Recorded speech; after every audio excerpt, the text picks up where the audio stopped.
Yes, bigyan ko po kayo ng brief ano 'no. Nung kahapon ng isa, naglabas tayo ng memorandum for temporary closure ng Villaverde Road. Ito ay for precautionary measures. Siyempre may paparating na bagyo kaya dapat for safety ng lahat isinara muna natin yung Villaverde Road.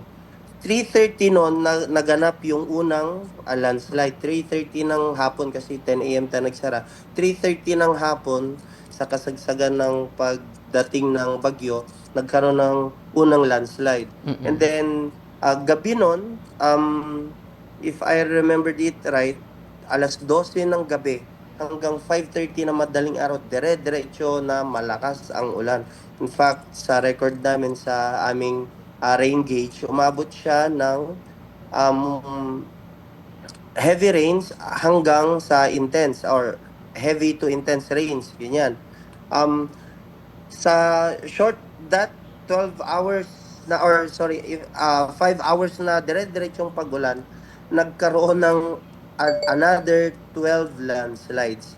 Lima doon po ay major landslide. Ibig sabihin ng major landslide, malaking volume ng lupa yung yung bumagsak, may kasamang puno, may kasamang mga bato. Mm. May two lane closure, yung iba one lane ganyan.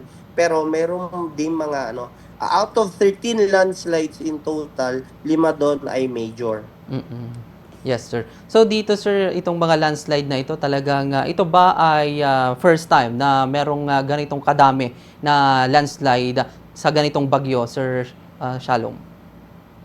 Yes, actually gulat po kami kasi in the previous years yung ilang araw bago magkaroon ng mga landslide. In fact, sa mga no mga 2023, 2024, pag dire-diretsong ulan, usually after 3 days pa, tsaka may posibleng landslide, ganyan.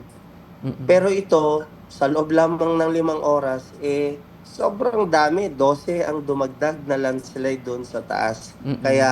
Kaya yeah, yun po ang nagiging sitwasyon dyan sa Villaverde Road. Mm. Yes, sir. Sir, sa ngayon, possible na po ba pwede nang madaanan itong Villaverde Road dahil itong mga major landslide na lima ay okay na po ba siya, sir?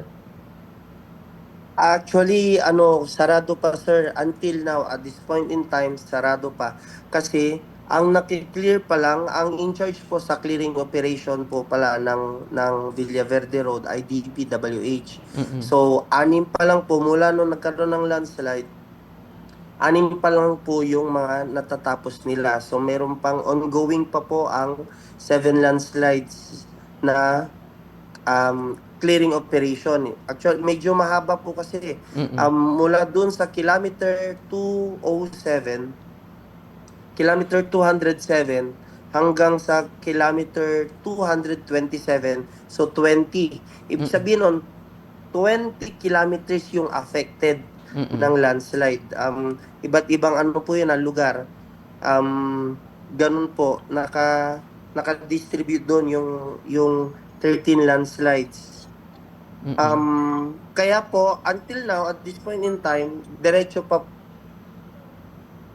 yung clearing operations area. Mm. Yes, sir. Sir, dito, mga ilang araw yung ating nakikita, estimated po na mabubuksan ang kalsada ng Villaverde Road?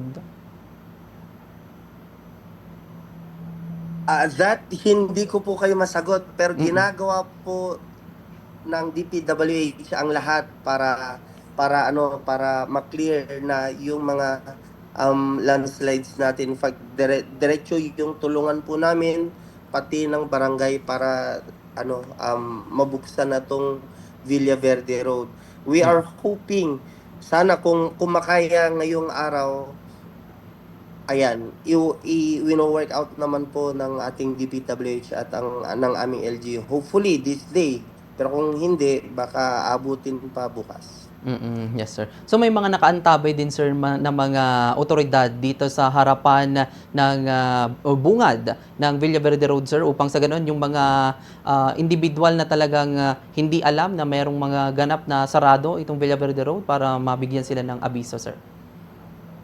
Yes, actually sir, active po ang barangay natin, barangay council ng Barangay Santa Maria East. Yun kasi yung barangay na bungad ng Villaverde Road. Ano po diyan, naglagay po kami ng mga signages na temporary closed ang Villaverde Road. Yes, sir. Ano po yung mga alternative na ruta na pwedeng madaanan, sir, ng ating mga kababayan, lalo na yung pupunta sa Santa Fe? Ayan.